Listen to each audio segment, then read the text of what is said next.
What's going on, everyone? It's Adrian from Draft Time, and I'm going to give you my picks for today, which is December 14th. We got a nice little 7 game slate, and I'm going to give you my picks for FanDuel. I'm not going to go over my DraftKings picks. I actually got banned from DraftKings, and I kind of have an ongoing feud going on right now with DraftKings, but that's actually a story for another day, so I won't get into it. But, anyways, going right into the slate, some key guys are questionable tonight that you want to keep an eye out for. You got Jimmy Butler, questionable, second night of a back to back. Jalen Brown, Anthony Edwards, and Paul George. So you want to watch out for those guys and monitor them closely and see if they end up playing or not. And there's also some other guys who are questionable, but I'll get more into that when I go through each team individually. Now, as far as the top value plays for tonight, well, that's going to be a bunch of Utah players because you got no Keontae George, who actually missed last night's game or actually got injured in last night's game, which don't remind me because I actually had him in a bunch of my lineups. You got Laurie Markkinen, who is doubtful for tonight. And another guy you want to look out for is John Collins, who is questionable. So if John Collins ends up missing, well, that adds a lot more value for a bunch of these Utah players. But right off the bat, I mean, the top value play for the night, he's going to be very heavily owned. That's Colin Sexton. He's $5,400 and he's projected to score 33.36. Last night with no Keontae George, he actually ended up scoring 39.3 fantasy points. So he's going to be the most heavily owned guy on the slate, most likely. So huge value there with him. Then you got Kelly Olynyk, THT. Now there's some other guys on Utah, and I'll go into those guys, but they're also going to be pretty valuable. Now, as far as my top sleeper plays for tonight, you got Strother from Denver, who's coming off a huge game, 28.7 and 39.2, and he's only $4,400. So he has some pretty big boomer bust potential. Also from Utah, you got the rookie um, Taylor Hendricks, who's priced in the 3,000s, 3,900, and he's coming off of two 19 point games. But he is going to be a lot more heavily owned if John Collins um, ends up missing the game. So Taylor Hendricks is a good sleeper play if John Collins still plays the game. If John Collins doesn't, then he's going to be pretty heavily owned. So not much sleeper value, but a lot more value, if that makes sense. Now, as far as some more sleeper players, there's going to be someone on the Heat um, who ended up having a pretty big game last game. He's only $3,600, so he's basically min priced. And last game there was no Josh Richardson, and he ended up dropping 28.1 fantasy points. And Josh Richardson is actually questionable again tonight. You also got Kyle Lowry, who's questionable, and you got Jimmy Butler, who's questionable. So um, you got to think at least one or two of those guys is actually going to end up missing the game. So that's going to give a huge boost to Jamal Cain, unless Haywood Highsmith comes back, which I don't expect him to because he's missed like the past, 6 or 7 games or so. So I do think that Jamal Cain is going to end up being a pretty good sleeper play. Um, we got him projected for 3 points right now because all these guys haven't been ruled out yet. But once these guys start getting ruled out, you'll see his projection go up. So those are my top sleeper picks for today. So let's go ahead and let's get into some of these games. The first game, you got Cleveland at Boston. So let's go ahead and let's take a look at Cleveland. Now, believe it or not, Darian Garland is still under $8,000 despite averaging 43.6 over his last 5 games, which is actually more than Donovan Mitchell. So he's going to be very heavily owned on this slate. Um, we got him projected to score 37 fantasy points. Now, one thing you might want to consider is you might want to consider fading Darius Garland for Donovan Mitchell because Donovan Mitchell could pop off, any game. And if he does pop off, chances are Garland doesn't have quite as strong of a game. So that's a good little fade if you fade Garland for Mitchell, just in case he has one of those 60-point games. But that's really the only guys I'd consider picking up from Cleveland. Let's go ahead and let's filter for Boston. Remember, I said Jalen Brown is questionable. So Sam Hauser, Peyton Pritchard, those are guys who are pretty cheap who might be worth playing. Jason Tatum, I think either way, whether or not Jalen Brown misses the game or not, Tatum is worth playing in a few. I mean, he could drop 50 plus points any game and he's still under $10,000 and he's scored 50 plus in 8 games this year. So he's worth playing in at least a couple. Now let's go ahead and let's look at the next game. You got Chicago at Miami. So let's look at the Chicago players. So for the Bulls, you got Alex Caruso, who's questionable, who missed, I think, the last two games. Um, in his place, you had Ayo Dosunmu, who started for him, who didn't do anything. Let's take a look at his stats. He had 18.1 last game. So a huge improvement from the game before that, where he ended up starting and he dropped 0 points, which is insane. I've never seen anything quite like it. 0 points in 26 and a half minutes, which is crazy. However,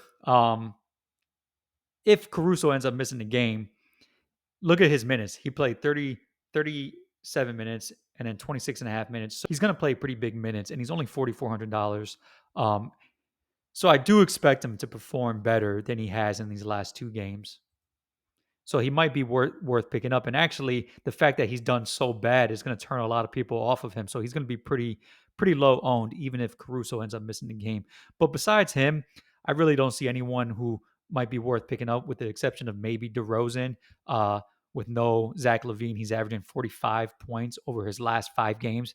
And he's actually going against the Heat, who, they play a slower pace, which doesn't really benefit the Bulls, but it does kind of benefit DeMar DeRozan because he's kind of got that slow half court game. So he might be worth playing. And if he has another game like he did against Milwaukee, where he scored 57.9, then he's going to end up being in the number one lineup. So it might be worth putting DeMar in a few lineups. Now let's go over to Miami. And I talked about the questionable guys: Jimmy Butler, Kyle Lowry, Jay Rich, Haywood Highsmith, Kevin Love is questionable. So pretty much everyone is questionable. So if any combination of these guys miss the game, it's going to add huge value to this guy right here, Jaime Jaquez, the rookie, who last game with no Josh Richardson scored 37.2. And if Jimmy Butler ends up missing the game, then he's going to get huge usage, even more than he did last game without Josh Richardson, because he's really going to be their only offensive weapon with no Jimmy Butler. You got Bam out, you got Tyler Hero out. So Jaime Jaquez at 5,500, going to get huge usage with no Jimmy. Still worth picking up if Josh Richardson ends up missing the game. Duncan Robinson, I'm not too crazy about at $5,700. Whether or not Jimmy Butler plays, it doesn't really affect his game too much. As a matter of fact, Jimmy Butler creates a lot for Duncan. So does Bam. So I don't really see much value in Duncan Robinson. Same with Caleb Martin. Now, the guy I talked about earlier was Jamal Cain. You want to look out for him. He's only 3,600. And if Kyle Lowry ends up missing, this guy right here, RJ Hampton, min priced, might end up getting a lot more minutes. So, anyways, you got the next game. You got the Timberwolves at Dallas. So let's go ahead and let's take a look at Dallas. You got Luka. He's 12,600. So not much value there, but he could pop off for 65 plus pretty much any game, which he has been over the last 6 games. He's averaging 68 fantasy points. So even though he's 12,600, I mean, if he ends up scoring 68 again tonight, you might have to have him. So he's worth picking up in a little bit. Now, there's not really anyone else of value. I mean, Dante Exum, they got him at $7,000, and I understand he has been going off recently, but $7,000, that's a lot of money for someone like him. Now, Derek Lively, he's 6,500, but the Timberwolves actually give up the second least fantasy points to opposing centers. So I don't really see the value in picking up Derek Lively. And everyone else is pretty expensive. You got Seth Curry is questionable, but it really doesn't make too much of a difference with all these other guys if Seth Curry ends up missing the game. So not a whole lot of value here on Dallas. But let's go ahead and let's take a look at the Timberwolves. Now, like I mentioned earlier, let's go ahead and let's sort this by projection. You got Anthony Edwards, who's questionable, but I expect him to play going up against Luka Doncic. It's probably a pretty big game for him, and he's under $9,000, so he actually might be worth picking up, especially because he's the type of guy who gets up for these types of games. Besides that, I mean, no one really of value. I mean, everyone's pretty expensive. I mean, Cat at 8,500. Cat hasn't really been having a great season. Rudy Gobert 8,300. Conley is $6,000. So not much value there. But one guy I would consider if Anthony Edwards ends up missing the game is Nikhil Alexander Walker, who over his last 2 games he's averaging right around 19. He's $4,600. But take a look at this game right here. 11:30, 53.5 fantasy points, and he could do that. And he's the type of guy who could fill up the stat sheet, get all those other stats, points, rebounds, assists, steals, blocks. Any game he could have that type of game. And look at his minutes the last two games, 24 and 34 with no Anthony Edwards. So he's someone I would consider as a sleeper pick if Anthony Edwards ends up missing a game, although his ownership will probably go up a lot more without Anthony Edwards. Now, the next game, you got Brooklyn at Denver. So let's take a look at Brooklyn. And not a whole lot of value here. I mean, Mikal Bridges, he hasn't been doing that good recently. He's $8,000, only projected to score 36. Nick Claxton, 7,300, not exactly cheap. Cam Thomas isn't really getting the usage that he was getting in the beginning of the season. But someone who's always worth picking up is Spencer Dinwiddie. He could go for 40 plus any game, and he's only $6,800. And he actually went for 40 plus last game. And if you look at this game, 11-28 versus Toronto, 56.8 fantasy points. So he might be worth picking up in a couple of lineups. But besides Spencer Dinwiddie, I really don't see anyone worth picking up on the Nets. Now let's take a look at Denver. And Jokic, I mean, when you look at Jokic, 12,400, yes, he is expensive. But when you look at his last 11 games, he got ejected two of those games, and sandwiched in between those two ejections are 9 games where he's averaging 66.3 fantasy points. So if he gives you another 66 tonight, he's worth picking up. Jamal Murray, I think it's his fifth game coming back from injury. He scored over 30 in each game. And you look at last game, he actually scored 48.8, but that was a game where Joker got ejected. But I think under $8,000 is still pretty good value for a guy like Jamal Murray who could easily give you 50 fantasy points. And another guy I talked about earlier, Strother, um, last two games, 28 minutes, 22 minutes, 28.7 fantasy points, and 39.2 fantasy points. So he's worth picking up in a few. Now let's go ahead and let's take a look at the next game, which is Utah at Portland. And I talked about Utah already. You got Sexton, who's going to be pretty huge value. Walker Kessler at 7,100. I really don't see much value in him, but Kelly Olynyk, especially if John Collins ends up missing the game, is a pretty big value. And last night, Kelly Olynyk dropped 30, and he's probably projected right around that. Yeah, 29.5 tonight. So pretty big value there. Although I would say Kelly Olynyk might be a good fade for tonight because even though he should score around 30, I would say he doesn't really have that high of a ceiling. Taylor Horton Tucker, he's going to be a pretty good value play at $5,300. Now, one of these guys who isn't going to be quite as heavily owned is going to be Fontecchio. Okay. $5,000. And if you look at his past few games, 29.2, 34.9. So if he goes for 30 plus again tonight at $5,000, he's hitting 6x value. So he might be a guy who's worth picking up in a few.